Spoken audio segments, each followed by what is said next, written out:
The strange part is not that you keep meeting different people. It is that you keep becoming the same version of yourself with each of them. Different relationship, same role. With one person, you become the fixer.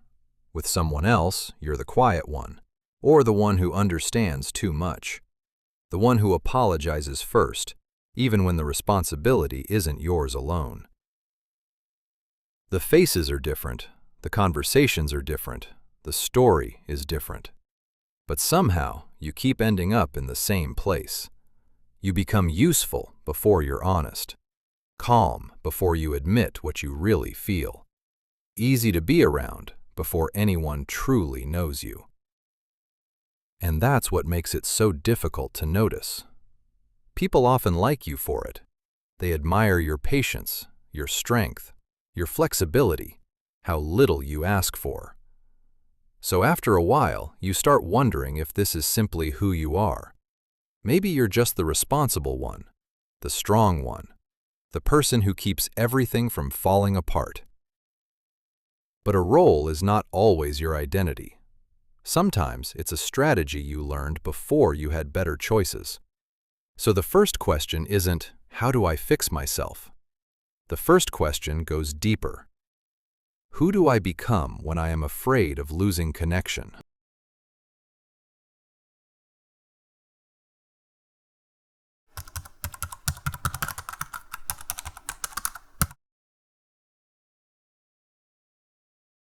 A habit is something you do. A role is someone you become with other people. That difference matters, because if you think this is only a habit, you'll probably try to change a behavior. Stop over-explaining, stop rescuing, stop saying yes, stop pretending you're fine. Those changes can help, but they may never reach the deeper pattern, because a role is not one behavior. It's the position you keep taking inside a relationship.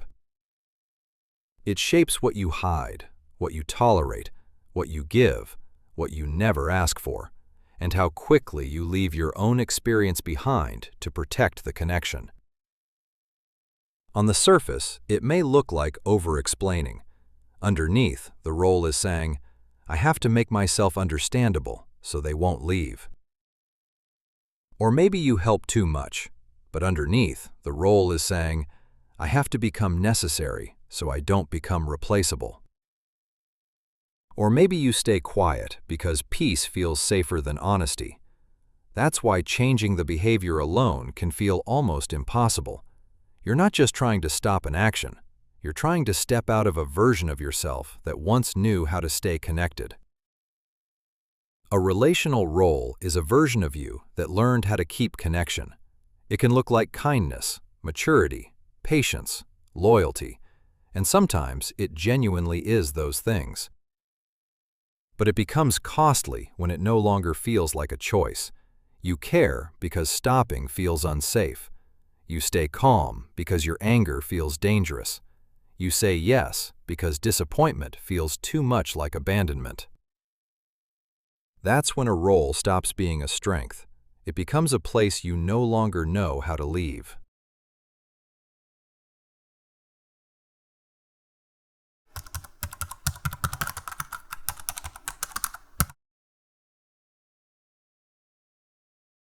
Most roles do not begin as lies. They begin as solutions. You did not choose the role because it was healthy.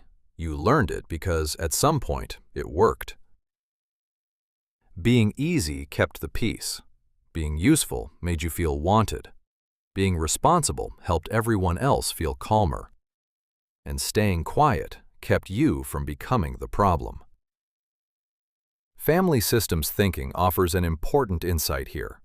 We learn who to become inside relationships, not in isolation. We learn what earns approval, what calms the room, what keeps people close, what makes love feel easier to receive. But this doesn't only happen in childhood.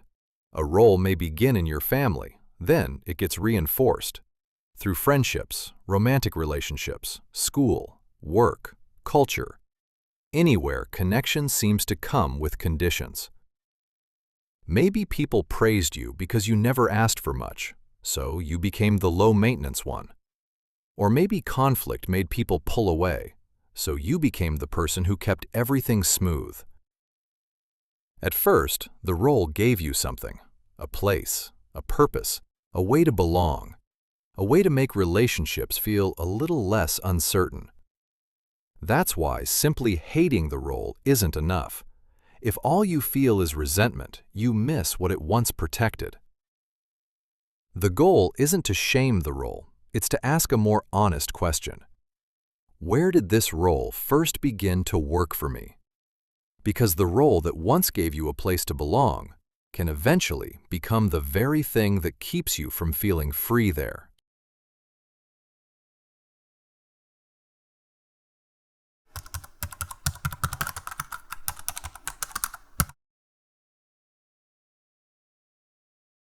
The old role doesn't appear all the time. It usually shows up when connection feels threatened. Someone takes longer to reply, their tone changes, they seem distant, they sound disappointed, they misunderstand you, or suddenly they need more from you than you know how to give. And something familiar moves through your body. Now you're no longer responding only to what's happening, you're also responding to what this moment reminds you of. That's why the role can feel so automatic. You don't stop and decide to become the fixer, the pleaser, the strong one, or the quiet one. It happens long before that. The relationship feels at risk, and the old version of you steps forward. Schema therapy has a useful word for this, a mode. A mode is a familiar emotional state that takes over when an old fear is touched. It's not just a thought, it's a whole state of mind. Your body changes, your voice changes, your attention narrows, and the old strategy returns. In real life, it can happen during an ordinary conversation with someone you love. Then they go quiet, or sound irritated, or seem less available than they usually are. Before you've had time to choose your response, the old role has already entered the room. The fixer starts explaining. The pleaser smooths things over. The strong one stops asking for comfort. The quiet one simply disappears. From the outside, it may look like personality, but on the inside, it often feels like pressure, like something in you believes, if I don't become this version of myself, I'll lose something important. So the better question is, what situation makes the old role take over before I even choose? Is it silence, conflict, distance, someone feeling disappointed in you, or someone no longer needing you the way they once did? The trigger matters, because the role is usually trying to solve the same old relational problem. How do I keep this connection? How do I stay safe here? How do I avoid becoming too much? How do I make sure I still have a place? Until you can recognize the moment the role appears, it's easy to mistake an automatic response for love.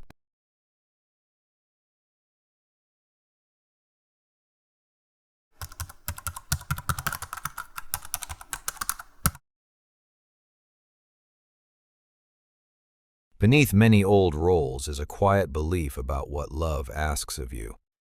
Not a belief you would ever say out loud, a belief you quietly live by. I am loved when I am useful. I am safe when I don't ask for too much. I belong when I keep everyone else okay. I matter when I'm needed. The British psychiatrist John Bowlby used the idea of internal working models to describe the quiet relationship maps we carry inside us. These maps shape what we expect from other people, whether we believe our needs will be met, and what we think we have to do to stay close. In simple terms, it's the relationship map you learned before you even knew you were learning it. Some people carry a map that says, if I need too much, I'll be rejected. Others carry one that says, if I'm not helpful, I'll be forgotten. Others quietly believe, if I disappoint people, they'll leave. And once that map lives inside you, It quietly follows you into adult relationships, until one question starts running beneath almost everything. Who do I have to become for love to stay? That's why letting go of the role can feel so difficult, because it doesn't only feel like changing a behavior, it can feel like risking love itself. If I stop being helpful, will people still want me? If I stop being easy, will people still stay? If I stop being strong, will people still respect me? Those are the questions the role has been trying to answer all along. Somewhere, love began to feel conditional on the role you learned to play. And the work isn't simply telling yourself that belief is wrong. The work is discovering whether a more honest connection is possible now.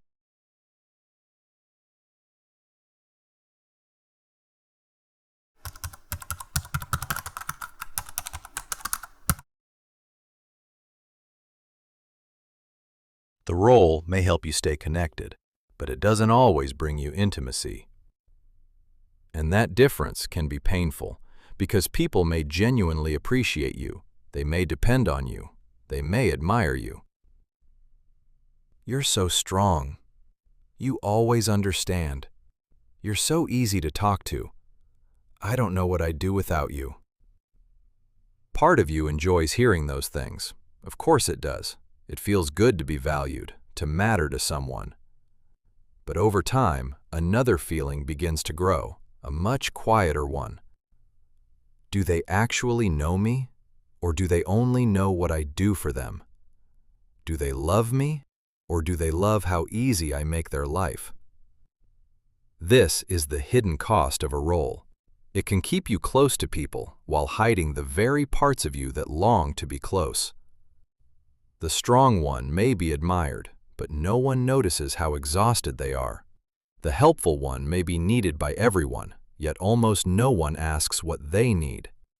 The quiet one may keep the peace, while slowly losing their own voice. That's why being needed isn't the same as being known. Being needed can give you a place. Being known means there's room for more than what you provide.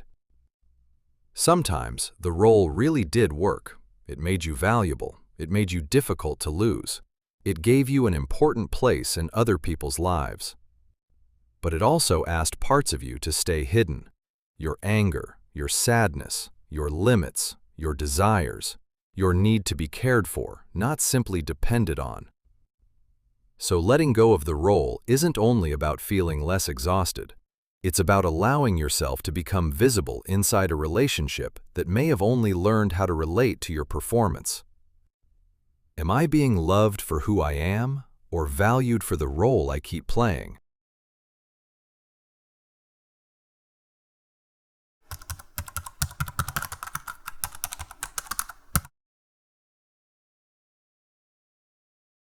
A role repeated often enough can eventually start to feel like your personality.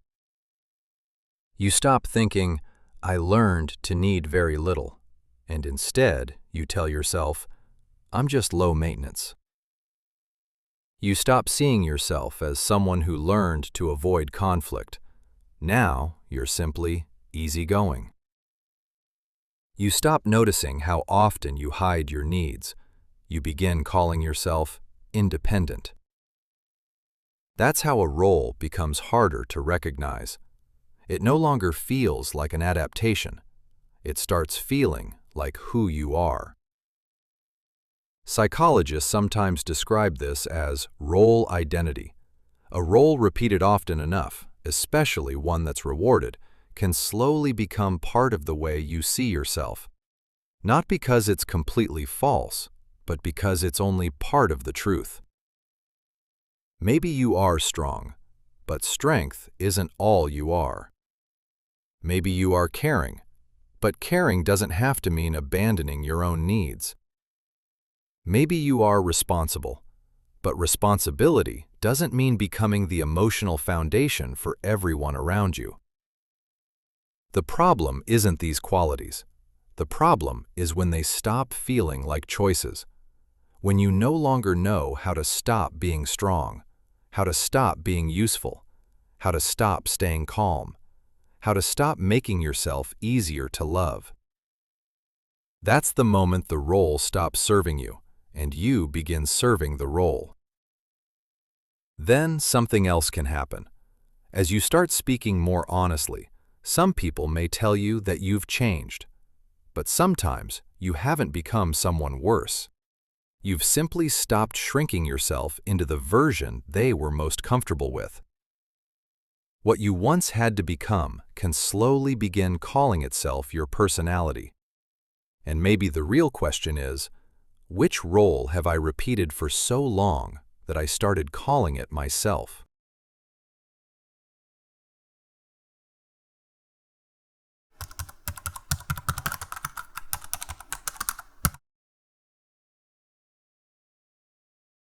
When people finally recognize the old role, their first instinct is often to become its opposite.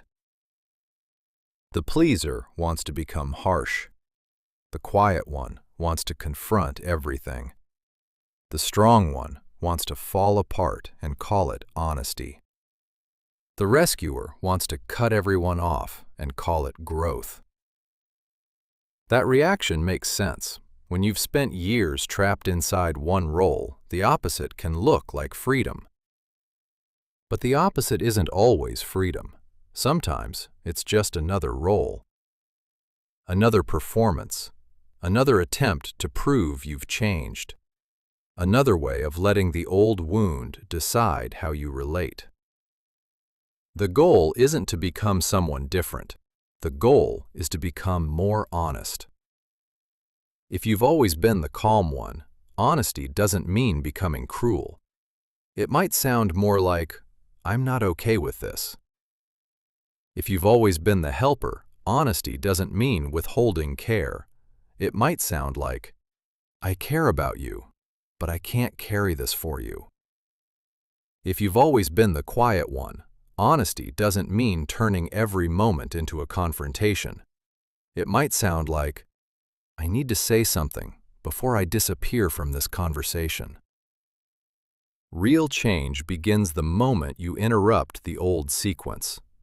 Something happens. The relationship starts to feel uncertain. The old role appears, and the familiar behavior offers quick relief. You explain, you rescue, you agree, you disappear. You become easy. You become useful. The interruption is usually small. You notice the trigger. You recognize the role. You name what you're afraid of losing. Then you choose a more honest response. Not a perfect response, not a dramatic one, just a more honest one. You might ask yourself, what role am I about to become? What connection am I afraid of losing? What would I say if I didn't have to earn my place here? What can I say or do without abandoning myself or punishing them? That last question changes everything, because growth doesn't always look like dramatic distance. Sometimes it's staying in the conversation without performing. It's letting someone feel disappointed without rushing to make it disappear. It's offering care without becoming responsible for everything they feel. And it's saying no without building a case for why you're allowed to have a limit. Little by little, you stop performing the role by practicing a different kind of presence. Not colder, not harder, not less loving, just more honest.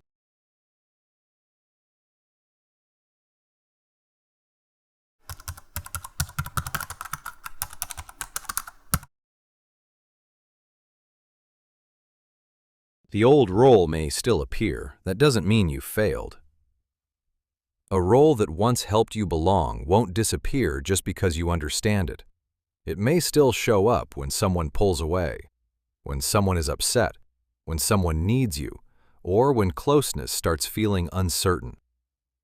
But now you can recognize it. You can feel the old pressure rising, and quietly remind yourself This is the part of me that believes love depends on what I perform. You notice the urge to become useful before becoming honest, to stay quiet before asking whether silence is wise or simply familiar, to be strong before asking whether strength is still a choice. The role is no longer invisible, and once you can see it, you don't have to follow it so quickly. You don't have to hate it. It may have helped you survive relationships before you knew another way was possible. But a role that once gave you a place to belong doesn't have to decide every relationship you enter.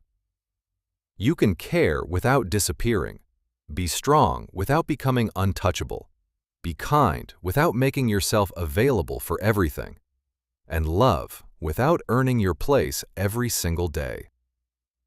The goal isn't to leave connection behind. It's to discover whether you can stay connected without performing for your place. So the next time the old role starts entering the room, pause just long enough to ask yourself, who am I becoming right now? What am I afraid will happen if I don't become this person? And what would it look like to stay connected without performing for my place?